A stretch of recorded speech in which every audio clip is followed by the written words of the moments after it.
English. So when we first arrived, we arrived in Quebec. So we went to French school, and after the first year, my mom said that we had to learn English very quickly, because we were living in a bilingual country. And in Montreal, back then, we didn't have any money, and so the only way for her at that point in time was to send me to a cadet, I don't know how you call it, a place for teenagers to go to and play soldiers and learn, and it was an English camp. So I went there, and the first Friday when I arrived there, and you could imagine I just left Vietnam, so from a country of at war, and after that it was a country in chaos a little bit, and then the 4 months in Malaysia in a refugee camp. So I arrived there, and then we had to wear these soldiers' uniforms, so to play soldiers. You know, whereas we just escaped a country at war.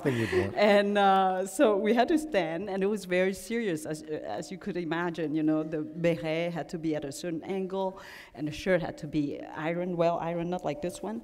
But and so I was just standing there, not understanding any word of it. And our superior, he just went from row to row for the inspection. And he stopped in front of my neighbor, and he started talking to him very loudly. Well, he always talked very loudly. I don't know why, but and he was young, you know. I think he was maybe 16, a teenager, big boy, and he just went like, asshole, asshole, asshole, right? So he kept repeating that word, or that was the only word that kept, you know, coming back. And so the week after, I said to myself that I had to start talking to someone to start learning English. So I went up to him, and he was the only one I knew, you know, his name. So I went up and I said, "Hello, asshole," right? And Kim, can you talk about first arriving in Canada? And it was so interesting to read this from the immigrant's perspective, because, for example, your father was given a sweater that he wore proudly every day, and then only found out later that it was a woman's sweater. Yeah.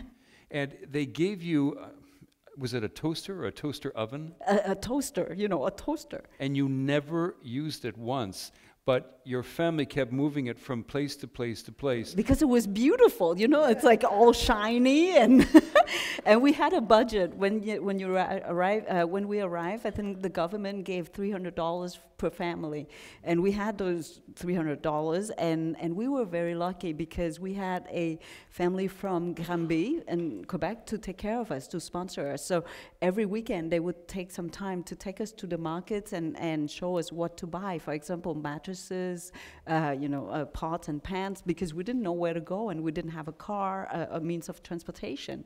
And to them, you know, it was important to have mattresses, pots and pans, and a toaster, right? But we never eat toast in the morning. So what do you do with a toaster if you don't eat toast, right?